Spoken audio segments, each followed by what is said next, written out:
Hey everyone, it's Ryan from No Credentials Required to talk to you about one of our newest partners at Belly Up Sports, SeatGeek. Yeah, live sports is great on television, but the feeling of being at the arena is a priceless experience. That's why our friends at SeatGeek are there to help you find the best tickets at the best prices. Not only can you get tickets to sporting events, we can also get tickets to concerts, comedy shows, musicals, and more. Search for your desired event now at SeatGeek.com, enter promo code BellyUpSports at checkout, and you save $20 off your first purchase. SeatGeek.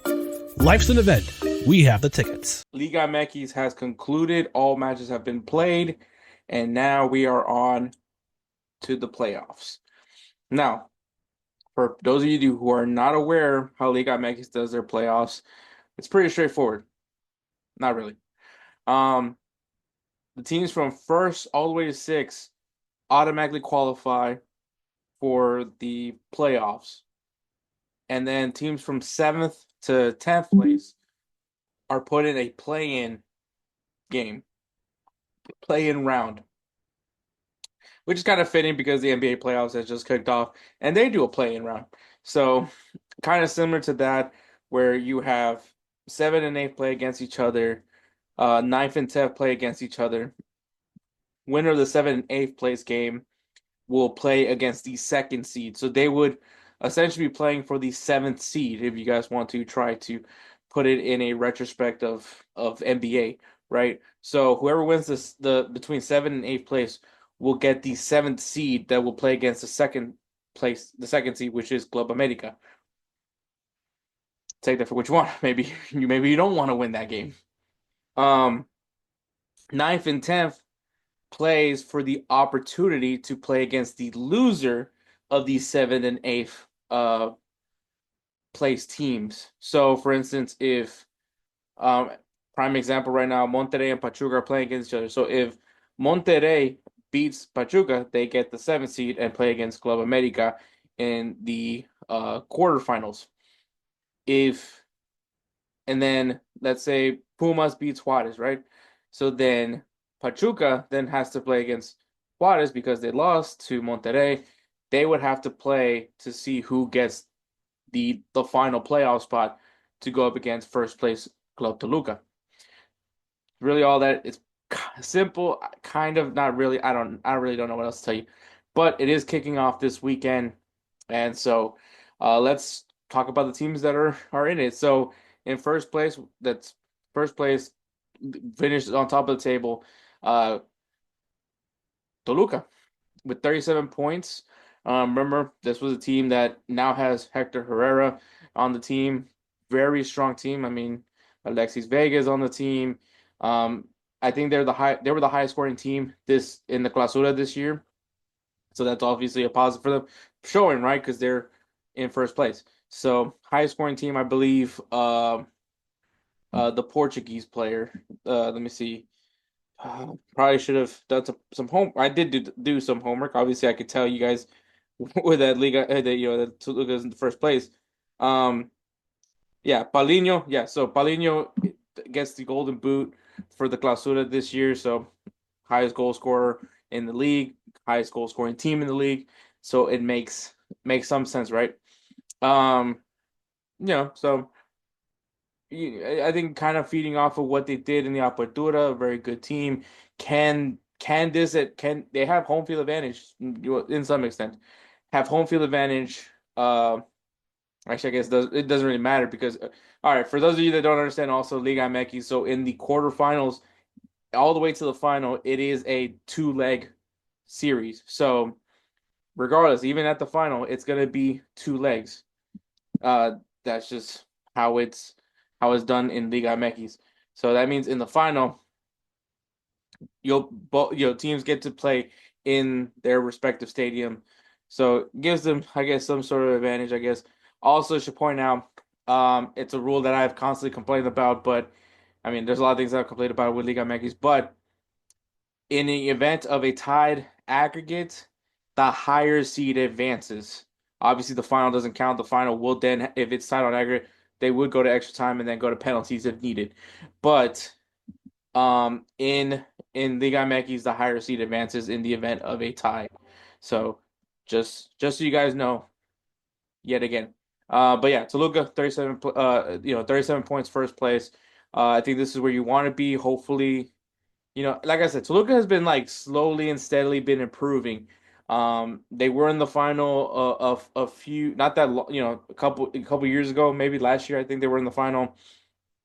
So they're hoping that they finally have done enough to now be in a contention and to finally win a Liga MX trophy.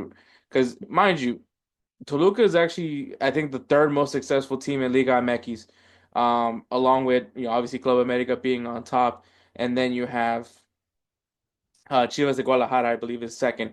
But Toluca is the next team that has the most trophies in Liga MX. So it's been kind of a rough stretch of games, a rough period for Toluca that they have yet to have gone to back to this point, and having a strong clausura. I think after a year where they did very well, obviously got eliminated by then champions Club America, so they're hoping that they can maybe finally beat these demons and finally win Liga MX. Second place, you have Club América with 34 points. Best defensive team this year, in the Clausura this season. So strong team, obviously coming off of a three-peat, hoping for a four-peat. Is it going to happen? Is Club América going to achieve the four-peat? And if they do, I mean, it just goes back to how unfair this team has been. But this team is rock solid. They're always going to be the standard when it comes to Liga MX.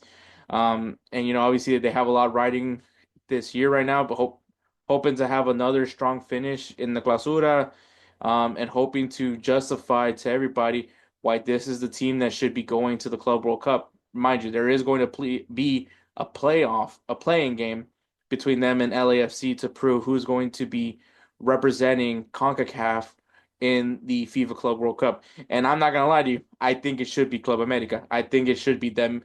Like, I mean, no offense to LAFC. Maybe LAFC can kind of finally have something clicking, but Club America should very much be in the Club World Cup. If CONCACAF has like a good shot of competing going far in this Club World Cup, I think Club America is kind of that team. To be honest, no offense to Inter Miami, but I think I'd put my money more on Club América right now because of how they play as a team. They're especially how they are doing right now defensively as well. But yeah, second place, Club América, looking for a four-peat. In third place, we got Cruz Azul with 33 points. Obviously, Cruz Azul um has been now in the mix for quite some time. Obviously, finally won finally won Liga MX after years of not having win a trophy, and here they are in the top, in third place with 33 points. I think a very good year for them, a pretty decent year for them. I don't think that Clausura. Gotta stop saying year. Clausura for them as well. Um, they have guys on that team, and they have been going for it. So we'll see if they're able to maybe get a statement in this tournament. Fourth place, we got Tigres with 33 points. Um, Once again, a team that you just expect to be here. You just expect them to be here. They go pretty far in this tournament. A lot of experience on this team. Maybe to some to some extent could be harmful to them, but still, nonetheless, a very good team, very solid on all parts. And obviously, there I don't. It's just weird not to have Tigres in this tournament. And I know many people are looking at me funny right now, wearing the fact that I'm wearing a Monterrey kit. By the way, this is a Sergio Ramos kit. That's literally why I'm wearing it. I can't turn around. But I finally got the Sergio Ramos kit, so found a way, got it. So it is it is uh it is authentic. Well, not authentic. It's the replica, but it is the Puma replica. But yeah, so if you guys think, oh, this guy's a Monterrey fan, I am. I tell people I'm a fan of Liga MX. I like Liga MX. So I don't really have like a specific team. I do have like a real soft spot for Toluca, but that's because when I started watching Liga MX, I was watching Jose Cardozo, Vicente Sanchez, Paulo Diaz. Man, okay, well, Paulo Diaz. Yeah, yeah, I think that. Man, I'm tripping. Anyways, Zena, all the Hernan Cristante. So, very much that team was a big part of because I mean, growing up, this is all I could watch. This was this was the free TV I could watch. So, Liga MX, I watched that Toluca team and they were very good. And I enjoyed it. I just had a soft spot for Toluca, but as far as like, I don't really have a team though. Like I said, soft spot for Toluca, but. Don't really care to have a team in Liga MX. But I do think their kids are incredible. I mean, look at this kid. Like, I mean, look at it, dude. And I mean, this is traditional Monterrey. Like, um, I was actually hoping to get the black kid, but they didn't have my size. So,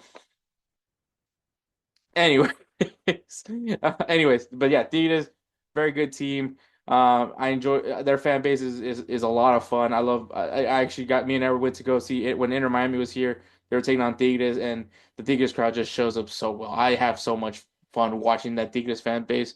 So really cool. But yeah, really interesting to see how this team does. I mean, once again, a team that just knows how to compete in this playoff. So we'll see how they respond.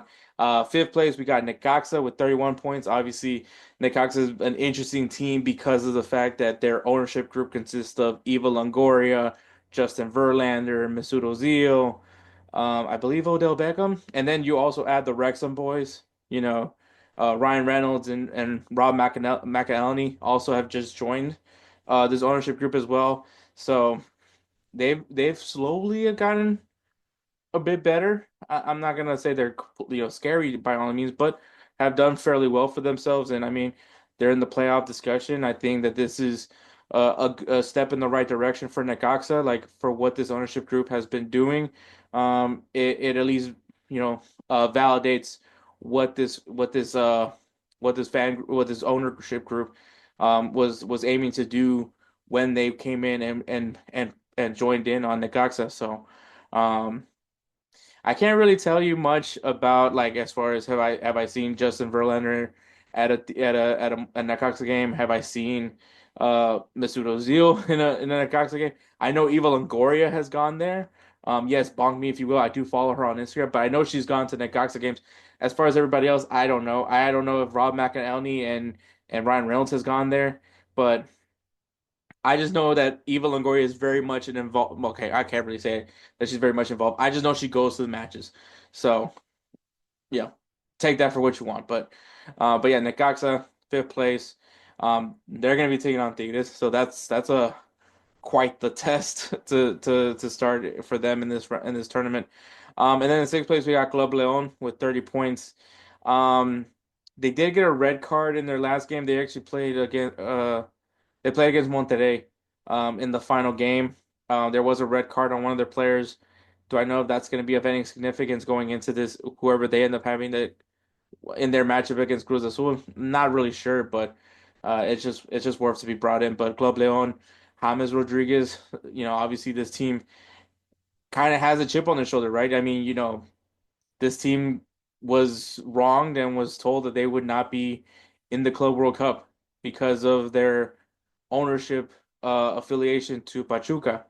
And so I think if you want to put out your anger on something, this is probably the healthiest place to do it in Liga MX. So could they make a run? Maybe they're also a team that has done fairly well in Liga MX as of lately. I think that you know, and once again, you have some star players. James Rodriguez is obviously the first thing that comes on my head, but a very loaded, a team that has experience in competing in Liga MX. So, um, just because where you finish in the standings doesn't will not dictate if you're going to win it or not. We've seen teams that finish in first get eliminated. We've seen teams that have actually matter of fact, Club América was a play-in team in the Apertura and they won the whole thing. So it it it very much so like it's really anybody's game at this point. So it's perfectly fine. But those are the teams that are automatically qualified into the quarterfinals. So the play-in round. And I kind of already mentioned it sort of in when I was using the example because I'm not really good at making examples. But in seventh place we have Monterrey with 28 points. Obviously Monterrey, interesting. team. You know, you have Sergio Canales, a lot of La Liga guys in this team. You know, obviously Sergio Ramos joining in on this team. So I think that this is going to be pretty interesting to see how um, Sergio Ramos adapts to Liga MX post season, right? Because you know, obviously, very much used to just whoever finishes on top of the table is the champion. Now he has this opportunity where, yeah, we were seventh place, but maybe there's a shot, and you know, there's a shot that they could make it to the playoffs, so make it to the final. So we'll see what happens. We'll see how this Monterrey responds. Another team that fairly does well in the tournament as well. Goes far pretty much in these tournaments. So, um, and I mean, hopefully we could see another Clásico with Tigres. So that's what I'd be pulling for, at least. But yeah, Monterrey 28 points, seventh place. In eighth place we have Pachuca with 28 points as well. Pachuca. I mean, you know, I think once again a team that's pretty known in this has had success in this before. They will be representing CONCACAF in the FIBA Club World Cup. Obviously, you know that's why Club Leon cannot be in the tournament.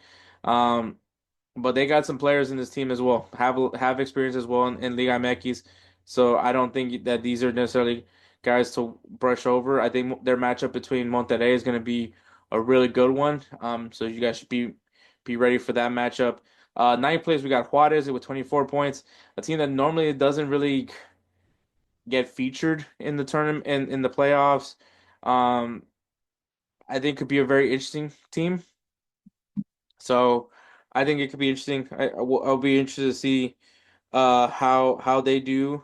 Can they make a statement? But I don't know, man. It's a team that like it's just hard to be sold on. You know, obviously coming and then they're gonna be without Mosquera, so that's gonna be a big loss for them. Uh, you know, uh, for them, yeah. So they'll be without Mosquera, and that's their defender. So they're gonna definitely be going in, kind of shorthanded. So we'll see how they respond, especially when you're going up against another team that has experience in this tournament, and that is 10th place Pumas, with 21 points. And Pumas, once again, another team that has we normally see here in the playoffs. Another very good team. Um, can they flip the script and get that win and try to see if they get a shot at playing against Club Toluca?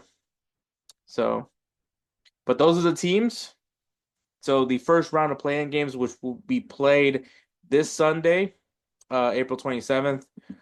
We got seventh place Monterrey taking on eighth place Pachuca. I think this is going to be a really good game, really physical game. Um, wonder who won the last time they faced. Let me see. Let me see when was the last time Pachuca faced Monterrey. This is fantastic podcasting, by the way. All right. Let's see. Last time Pachuca faced Monterrey. Hey, Jesus Christ, how long ago was it? Oh, no. Yeah. So it was literally the third game of the season. So Pachuca actually won that game. They did beat Monterrey 3-2. This was also, I believe, before Sergio Ramos joined the team, so that could be a little bit of a difference maker. Um, but aside from that, man, I mean, these are two fairly even teams in my opinion. Um, I'm gonna say Pachuca. I'm gonna say Pachuca beats Monterrey, and they get Club América. I think that that's gonna be the matchup right there. And between Juarez and Pumas, I'm gonna take Pumas. I just think once again they're used to this format. Well, not this format, but they're used to making it to the playoffs. So I think the experience comes into play here. And then so my prediction for the second playing game will be between Monterrey and Pumas, and I'm gonna take Monterrey. I'm gonna have Monterrey go up against Club Go against Toluca. Who is that guy?